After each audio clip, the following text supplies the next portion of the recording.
Hi, as someone who has used espresso and coffee in all different forms, I'm going to tell you guys a few steps that you can take if you're looking for a new machine or a new method or a cheaper way to make coffee. Miss Kimberly, my dream is to own a cat cafe, so I am on here doing content for coffee until I can make that dream a reality. Let's get started. I want to mention that I am wearing a top. It's just nude, okay? But I am not. I will start with the most affordable option, and that is going to be instant espresso. I have found that my top go-to is the Nescafe Gold Espresso. Wonderful brown sugar lattes, but other than that, they are just a perfect base to consistently make an espresso with nothing but a tablespoon and some hot water. Most versatile, and this is about $10 or so it lasts a while, and if you wanted a stronger coffee, you could just add an extra tablespoon. Now the next thing is going to be the Keurig machines. If you don't want to use a traditional coffee maker with a filter and grounds, you would go to a Keurig. But they're not the most versatile in terms of getting a rich flavored coffee. They are great for beginners, they're great for starters, and they're great for people who may not want a strong coffee. They come in a bunch of different cute colors, and they're always on sale, whether that be online, on Amazon, or at Walmart.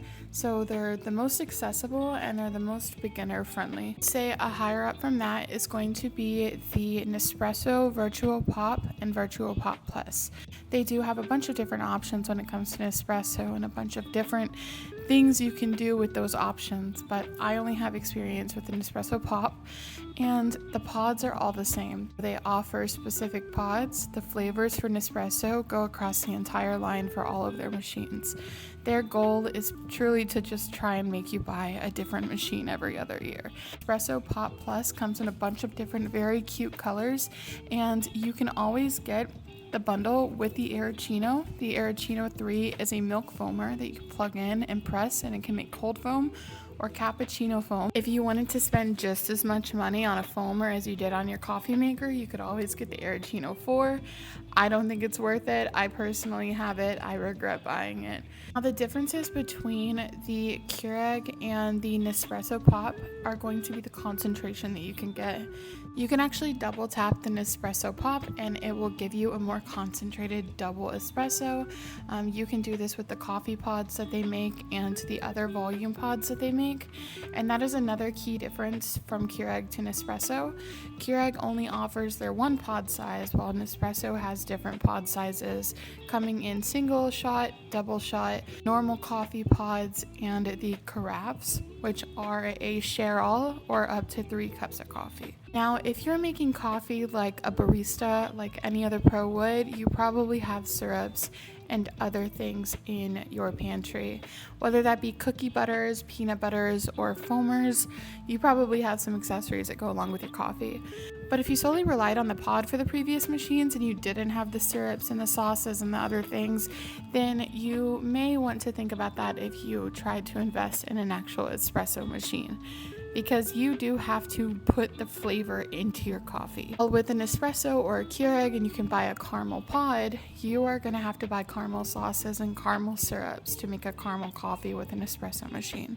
Pick a bean, grind that bean, whether you get a machine like the Ninja Luxe that grinds it for you, or you buy a grinder separately. You grind it to the coarsity that you need. You put it in the machine and you draw your espresso. You have to add the syrups and the other things that you would want to flavor that coffee, or you are just going to have a straight cup of joe. There's literally nothing wrong with that though. I love a straight cup of joe as much as the next. Milk and sugar, I am good to go. It is a very classic go-to.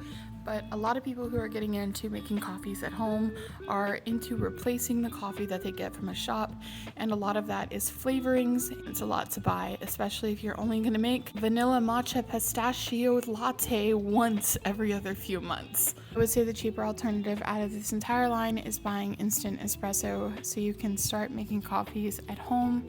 But if you wanted to work it up, the Keurig is going to be the cheapest above that. An espresso is going to be cheaper than a normal espresso machine, but that just depends on the brand because there are some more affordable espresso machines on Amazon and on sale at different stores. With that being said, I would say that the Ninja Luxe is not a go-to beginner machine. It is not an investment you would probably want to do right off the dot. It would be something that you work up to. I hope that if you were thinking about getting a machine, that this kind of helped you figure out what you would want to start with.